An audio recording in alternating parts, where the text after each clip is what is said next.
आज तक ने खास पड़ताल की है, वो इसलिए पड़ताल की है क्योंकि ये आंदोलन तो जिस रूप में हुआ उसके इंस्टेंट नतीजे दिखे, कम से कम वहां पर जो सत्ताधारी थे वो सत्ता से बेदखल हो गए।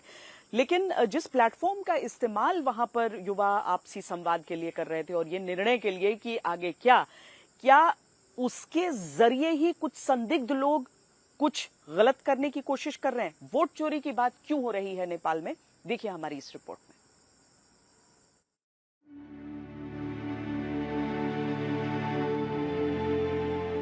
आसमानी कैमरा दिखाता है लाल रंग से चमकती ये इमारतें अब वीरान पड़ी हैं। वो ढांचा जहां से अब तक दिल्ली से भी कम आबादी वाले नेपाल की करीब 3 करोड़ जनता की किस्मत का फैसला करने वाले सत्ताधारी रहते थे।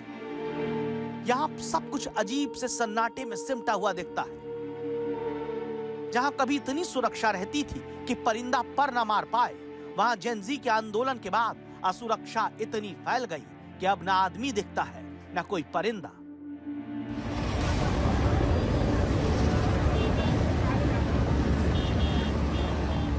क्योंकि इन्हीं इमारतों से मंगलवार को कुछ यूं जनता के गुस्से की आग से बचाकर सेना के हेलीकॉप्टर के जरिए लोगों को निकाला गया। जो लोग सोचते रहे कि वो जो चाहें वो कर सकते हैं, जनता तो सिर्फ मुंह ताकने को बनी है, उसी जनता के आक्रोश के आगे अपनी अपनी जान बचाने को मंत्री, मंत्रियों के परिवार और तमाम सरकारी अफसर यूं आर्मी के उड़न खटोलों से अपनी जिंदगी बचाने की उड़ान भरते दिखे।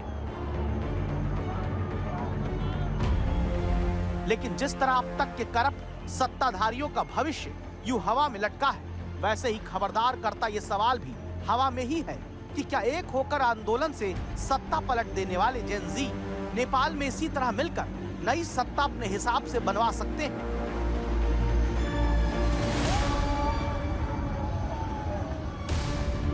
इसीलिए आपको हम काठमांडू में एक जेनजी लीडर ओजस्वी का बयान पहले सुनवाते हैं। We don't actually have leaders in Gen Z because Gen Z was something that started overnight. Like we don't actually have leaders. We all are Gen Z. We all are leaders. The reformations that we wanted in the country is 10%. Was 10%. But the other 90% is the collateral damage that we are facing right now. So because of the collateral damage, we will try our best to bring everything within 6 months. Because I don't know because I'm a new person here. I will not be as one of the leaders in the politics. We will just be a team who will be watching, who will be coordinating with the government. That's all. We will not be in any positions. We will not be taking as any leadership. And what I'm trying to say here is, I'm not sure myself that 6 months, 5 months, 4 months, 8 months, 10 months or 1 year. I don't know how long is it going to take, but we are going to be trying our best to make this happen within 6 months. I'll ask you the same question. If you were in my position, would you be capable of making it, reforming everything that's destroyed within 6 months? ध्यान से अगर आपने इनकी बात सुनी होगी तो आपने ये समझा होगा कि जेनजी युवा ने 2 दिन के भीतर मिलकर एकजुट होकर नेपाल में सत्ता तो पलट दी, लेकिन इन्होंने ये पहले तय नहीं किया कि आगे सत्ता कौन संभालेगा। क्या यही वजह है कि अब तक जिन युवा हाथों ने तनी हुई मुट्ठियों के साथ भ्रष्टाचार में लिपटी ओली की सत्ता को उलट दिया, अब वही लोग नई अंतरिम सरकार के चुनाव को लेकर आपस में ही लड़ने लगे। और तब खबरदार करता सवाल आता है, क्या जेनजी का आंदोलन हैक हो चुका है? क्या जेनजी जिस तरीके से नई सत्ता चुनना चाहते हैं उसमें वोट चोरी की आशंका है? हमारे सवाल की वजह के लिए आप पहले 2 तस्वीरें देखिए। एक तरफ वो प्लेटफॉर्म है जिसके जरिए जेनजी यानी नेपाल के युवा लोगों ने सोमवार से बुधवार तक तय किया कि कब कहां पर जाकर प्रदर्शन करना है, कब कहां किसका विरोध करना है। फिर दूसरी तस्वीर उसी डिस्कॉर्ड प्लेटफॉर्म की है जहां यही जेनजी युवा तय करने लगे कि किसे अंतरिम सरकार के लिए आगे करना है, किसे अपना नेता चुनना है, आगे क्या फैसला करना है। इसे आप आसान भाषा में समझ सकें, इसलिए आज तक संवाददाता अंकित कुमार की ये रिपोर्ट सुनिए। हम बात कर रहे हैं डिस्कॉर्ड की, जिसका इस्तेमाल आमतौर पे ऑनलाइन कंप्यूटर गेम्स खेलने वाले करते हैं, लेकिन नेपाल में कहीं ना कहीं ये जेनजी प्रोटेस्ट का कमांड एंड कंट्रोल सेंटर की तरह इस्तेमाल हुआ। कुछ इस तरह का एक लेआउट होता है डिस्कॉर्ड का। आप देख सकते हैं इसमें users voice call, video call, media sharing ये सब तो कर सकते हैं, लेकिन एक खास बात है, इसमें आप अपने सर्वर बना सकते हैं। इस सर्वर का नाम है यूथ अगेंस्ट करप्शन, और इसमें एक मैसेज आता है सुबह 6:30 बजे, destroy the airport runways and burn down planes, if you have firework please use them near airport. यानी आप एयरपोर्ट पे जाइए, वहां पे रनवे को नुकसान पहुंचाइए, एयरक्राफ्ट को नुकसान पहुंचाइए, अगर आपके पास आतिशबाजी है उसे जलाइए, अगर आपके पास ड्रोन है उसका इस्तेमाल कीजिए। बाद के मैसेजेस अगर आप देखें तो पॉलिटिशियंस के, ऑफिशियल्स के घर का पता गूगल मैप्स पे दिए गए कि यहाँ पहुंचना है आपको और यहाँ पे प्रदर्शन करना है। इसके अलावा न सिर्फ पॉलिटिशियंस की फैमिली मेंबर्स की पहचान की गई और कहा गया उन्हें आप कैसे नुकसान पहुंचा सकते हैं, टारगेट्स आइडेंटिफाई किए गए। बाद में हालांकि इस बात की अपील भी की गई डिस्कॉर्ड पे ही कि आप वापस लौट जाइए, घर आ जाइए, अब वापस आने का टाइम है। लेकिन कहीं ना कहीं एक गेमिंग ऐप जो कि यंग यूजर्स में बहुत ही पॉपुलर है, वो एक virtual command and control centre बना। इसके बाद इसी डिस्कॉर्ड ऐप के जरिए नेपाल के जेनजी युवा ये भी तय करने लगे कि किसे सरकार बनाने के लिए वोट दिया जाए। इसका एक स्क्रीनशॉट हम आपको दिखा रहे हैं। लेकिन अब हम आपको एक डेमो वीडियो के जरिए ये बताने जा रहे हैं कि जिस प्लेटफॉर्म के जरिए नेपाल के युवा तय कर रहे हैं कि किसे वो अपना नेता आगे चुनेंगे, उस प्लेटफॉर्म में अभी बहुत सी खामियां हैं। इस खामी को साबित करने के लिए आज तक की ओपन सोर्स इंटेलिजेंस टीम ने यूथ अगेंस्ट करप्शन के आधिकारिक डिस्कॉर्ड चैनल पर सफलतापूर्वक कई वोट डाल दिए। ये वोट नेपाल के बाहर से और बिना किसी वैध नेपाली पहचान पत्र के डाले जा सकते हैं। हालांकि हमने इस डेमो वीडियो को बनाने के दौरान जो वोट डाला उन्हें बाद में अनवोट कर दिया, यानी हटा दिया, ताकि नेपाल के युवाओं से जुड़े नतीजों पर कोई असर न पड़े। लेकिन यह आशंका हमारी पड़ताल में गहरी हो जाती है कि संदिग्ध विदेशी तत्वों ने इस कमजोरी का इस्तेमाल कर नेपाली युवाओं के आंदोलन की दिशा को प्रभावित जरूर किया होगा। और क्या यही वजह है कि जेनजी अब आपस में ही न केवल नेपाल की कमान किसे दी जाए इस फैसले को लेकर भिड़ जा रहे हैं, बल्कि ये आशंका भी जता रहे हैं कि कहीं आंदोलन बिक ना जाए। तो एक तरफ आंदोलन है जिसका राजनीतिक प्रभाव देखने के लिए मिला, लेकिन जिस हिंसा के साथ वो आंदोलन हुआ उस हिंसा का एक दूसरा पहलू भी है और हम उसकी तरफ आपका ध्यान खींचना चाहते हैं। मंगलवार को जो हिंसा नेपाल में हुई उसमें वहां का जो काठमांडू का जो सबसे ऊंचा होटल था, हिल्टन होटल, उसे आग के हवाले कर दिया गया। अब ये होटल पिछले साल जुलाई में बनकर तैयार हुआ था। इस होटल ने नेपाल को अंतर्राष्ट्रीय पर्यटन के नक्शे पर मजबूत पहचान दी थी, लेकिन आंदोलनकारियों ने इसे भी आग लगाकर अपने जैसे नौजवानों के पैर पर कुल्हाड़ी मार दी। ऐसा क्यों, ये समझाते हैं। हिल्टन होटल को बनाने में 8 अरब रुपए लगे। 172 कमरों वाले इस होटल में 200 से 500 कर्मचारी काम किया करते थे। इन कर्मचारियों में 42% महिलाएं हैं। अब जबकि 65% कर्मचारियों की उम्र 30 साल से कम है। मतलब ये होटल के न सिर्फ नेपाल का सबसे बड़ा होटल था, बल्कि नौजवानों के रोजगार का बड़ा केंद्र था। लेकिन इसे आग के हवाले करके पर्यटन उद्योग को जेनजी ने गहरी चोट दी। नेपाल में पर्यटन रोजगार का बड़ा साधन है, जिससे 328 अरब का हर साल कारोबार होता है। 12 लाख से ज्यादा लोगों को इससे रोजगार मिलता है। पर्यटन उद्योग का नेपाल की जीडीपी में योगदान 7% है, जो करीब 20,000 करोड़ रुपए होता है। नेपाल में 1.25 लाख के करीब होटल, लॉज और रिजॉर्ट हैं। लेकिन जिस तरह से हिल्टन होटल को निशाना बनाया गया, उससे कौन नेपाल में जाकर घूमने की सोचेगा? इसका सीधा असर लाखों नेपालियों के कामकाज पर पड़ सकता है। पंकज दास हमारे साथ जुड़ रहे हैं काठमांडू से। पंकज, ये बताइए कि क्या इन चीजों के बारे में, चलिए बहुत खुलकर नहीं, बहुत मुखर होकर नहीं, लेकिन क्या इस आशंकित नुकसान के बारे में चर्चा हो रही है? क्या जेनजी या फिर मैं कहूं कि अगर युवा नहीं, बाकी लोग जो हैं, जो नेपाल के बाकी नागरिक भी हैं, क्या इन चीजों को लेकर चिंता जता रहे हैं? जी बिल्कुल, बहुत ही वो दुखित और चिंतित दिख रहे हैं और लगातार सोशल मीडिया पर वो अपनी बातें रख रहे हैं। कई लोग की जेनजी का जो पहले दिन का आंदोलन था वो ठीक था, सरकार के खिलाफ में था, लेकिन दूसरे दिन जो हिंसा हुई, जो आगजनी हुई, उसको किसी भी हालत में जायज नहीं ठहराया जा सकता है। एक बार के लिए अगर आप सोच भी लें कि जिन नेताओं के घर में जो नेता यहाँ पर थे, जिनके खिलाफ में गुस्सा और आक्रोश था, तो उस वजह से उनके यहाँ आक्रमण, लेकिन जो उद्योगपति यहाँ पर थे, जो कई सारी फैक्ट्रियां थी, कई सारे बड़े डिपार्टमेंटल स्टोर थे, यहाँ तक कि कई टूरिस्ट प्लेस हैं। जो cable car, Chandragiri cable car था, बहुत ही फेमस है, जहाँ पर लाखों टूरिस्ट आते थे।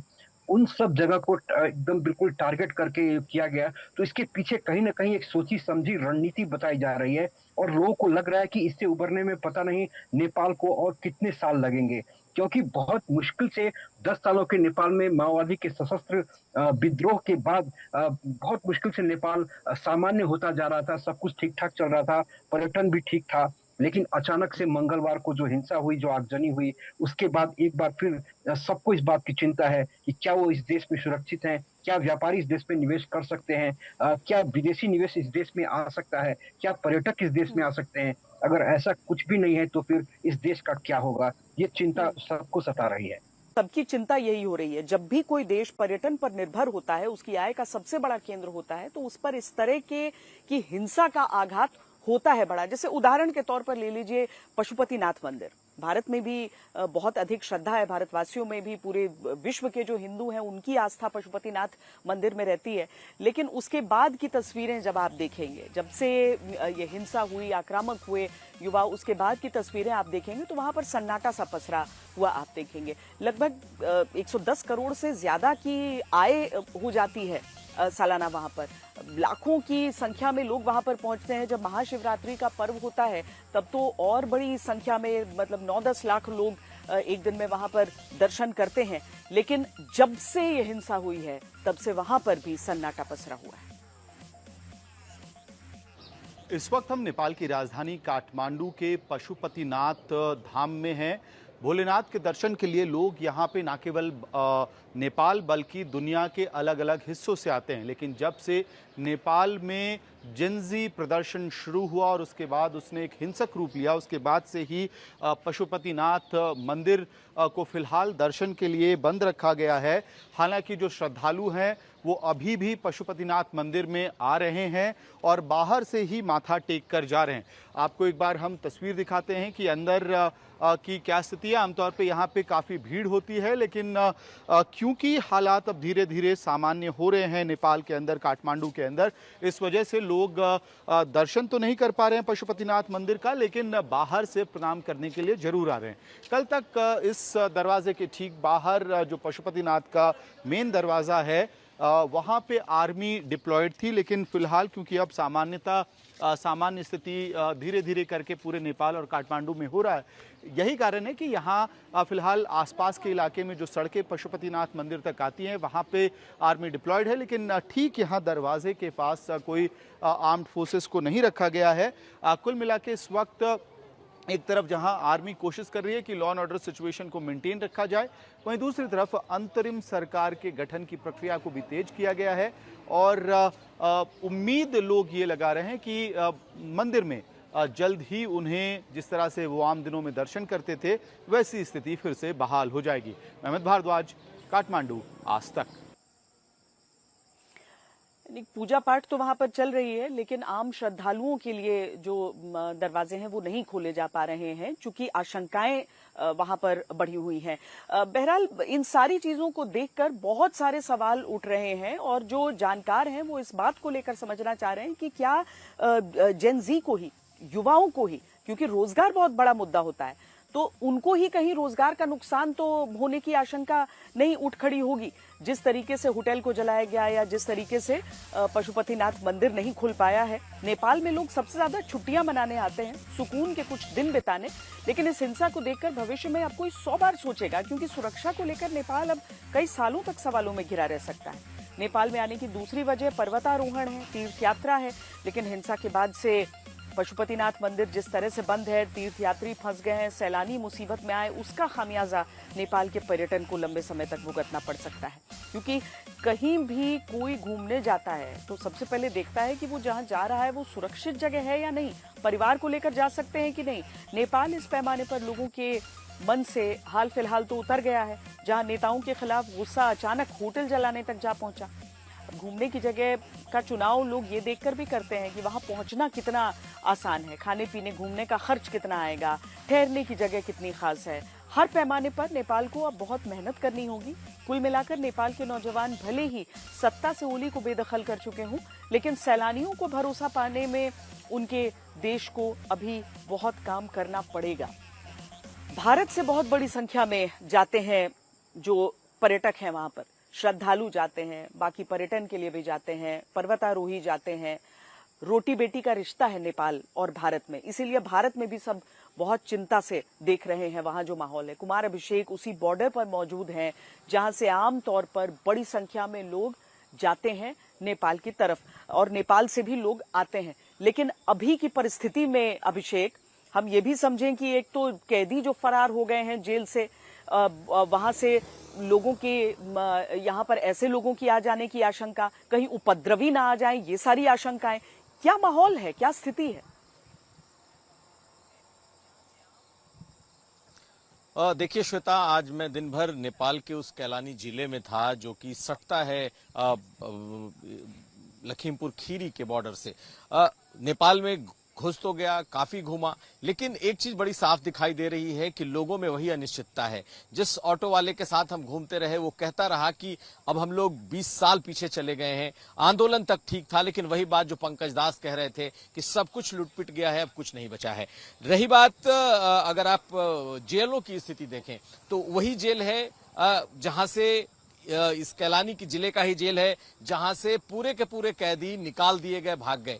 कुछ उसमें ड्राइवर किस्म के थे, कुछ जो तस्कर जैसे थे, जो भारत से जिनका कह सकते हैं कि रिश्ता रहा है, जो भारतीय थे। ऐसे तकरीबन 1.5-2 दर्जन लोगों के बारे में जानकारी यहाँ की एजेंसियों को मिली है कि वो लोग वहां जेलों में बंद थे कई साल से, वो इधर आ गए हैं। लेकिन बड़ी तादाद में जो गंभीर किस्म के जिन्होंने अपराध किए हैं वो सब फरार हैं। और बॉर्डर इलाकों में लोगों को चिंता सता रही है कि जिस तरीके से तस्कर भागे हैं, जिस तरीके से क्रिमिनल निकल के भागे हैं, ये सिर्फ और सिर्फ कुछ दिनों की बात है। आने वाले वक्त में इसका नेगेटिव इम्पैक्ट नेपाल में और भारत में दोनों में देखा जा सकता है। एक बात और, आज जब मैं उस जिले में, उस इलाके में घूम रहा था तो पूरे पेट्रोल पंप बंद थे। एक सरकारी पेट्रोल पंप पर लंबी लंबी लाइनें लगी थी। भारत नेपाल बॉर्डर पर अगर आप देखें तो आज कुछ कोशिश की गई है कि कुछ टैंकर्स भेजे जाएं, तो कोशिश हो रही है। हालांकि नेपाल बॉर्डर पर जो हालात है फिलहाल सामान्य दिख रहे हैं, कोई हिंसा नहीं है, लेकिन दोनों तरफ से आवाजाही लगभग पूरी तरीके से बंद है। श्वेता।